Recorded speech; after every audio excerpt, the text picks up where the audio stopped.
నిజామాబాద్ జిల్లా బోధన్ పట్టణంలోని తెలంగాణ రాష్ట్ర ప్రభుత్వ విశ్రాంత ఉద్యోగుల సంఘం కార్యాలయంలో శనివారం రోజున మాజీ ఎమ్మెల్సీ మోహన్ రెడ్డి అధ్యక్షతన మీడియా సమావేశం ఏర్పాటు చేయడం జరిగింది. ఈ సందర్భంగా వారు మాట్లాడుతూ పార్లమెంట్ ఎన్నికల దృష్ట్యా రాష్ట్ర ఉద్యోగుల ఉపాధ్యాయులందరూ కాంగ్రెస్ పార్టీ ఎంపీ అభ్యర్థి జీవన్ రెడ్డిని గెలిపించారని, తాను అంకిత భావం గల వ్యక్తిని, శాసనమండలిలో ప్రజల శ్రేయస్సుపై గలమిప్పాడని, తాను ఎంపీగా గెలిస్తే మన ఉద్యోగులకు రావాల్సిన పీఆర్సీ, ఫిట్మెంట్, ఇంక్రిమెంట్లు, ఇన్సూరెన్స్లు తదితర అంశాలను ముఖ్యమంత్రి రేవంత్ రెడ్డి దృష్టికి తీసుకువెళ్తాడని, కావున ఎంపీ అభ్యర్థి జీవన్ రెడ్డిని గెలిపిస్తే ఉద్యోగులకు తగిన న్యాయం చేసే విధంగా తాను కృషి చేస్తాడని ఈ సందర్భంగా వారు తెలిపారు. ఈ కార్యక్రమంలో రాష్ట్ర నాయకులు మనోహర్ రావు, విశ్రాంత ఉద్యోగుల సంఘం అధ్యక్షులు సంగయ్య, అసోసియేషన్ అధ్యక్షుడు మురహరి, ప్రధాన కార్యదర్శి రాజేశ్వరరావు, కోశాధికారి సాయిలు, అసోసియేషన్ ప్రముఖులు తదితరులు పాల్గొన్నారు. శ్రీ జీవన్ రెడ్డి ఎమ్మెల్సీ గారు పోటీ చేస్తూ ఉన్నారు.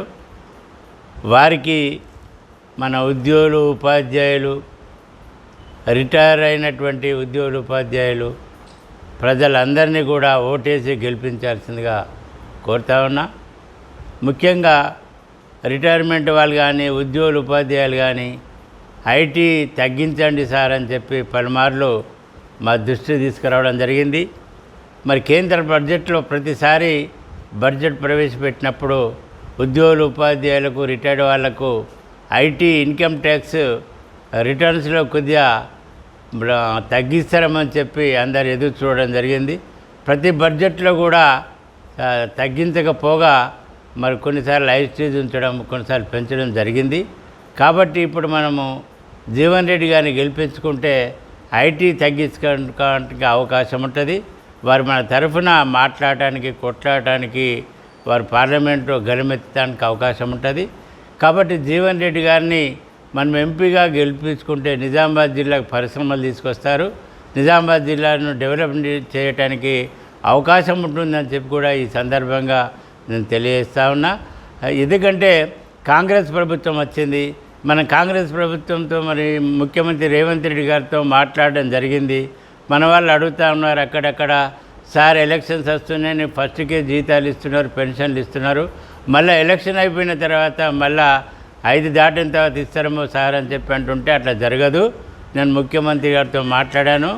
ఫస్ట్కే మేము పెన్షనర్స్కు పెన్షన్, ఉద్యోగస్తులకు జీతాలు చెల్లిస్తామని చెప్పి వారు చెప్పడం జరిగింది.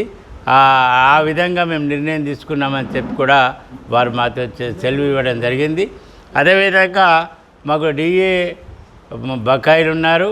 వాటిలో కనీసము మీ క్యాబినెట్ అయిన తర్వాత 2 డిఏలు వస్తాయని చెప్పి మేము ఆశించామని చెప్పి ముఖ్యమంత్రి గారితో చెప్పడం జరిగింది.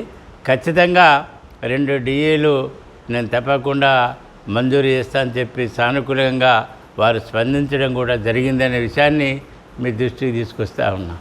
కాంగ్రెస్ ప్రభుత్వాన్ని గెలిపిస్తే ఇది అన్ని వర్గాలకు న్యాయం చేస్తుంది. సామాజికంగా మరి ఎవరెవరికి ఏ విధమైనటువంటి ప్రాబ్లమ్స్ ఉన్నాయో వాటిని అన్నింటినీ కూడా గమనించి సాయం చేస్తుంది, సమస్యలు పరిష్కారం చేస్తుంది అనే విషయాన్ని ఈ సందర్భంగా తెలియజేస్తూ ఉన్నా.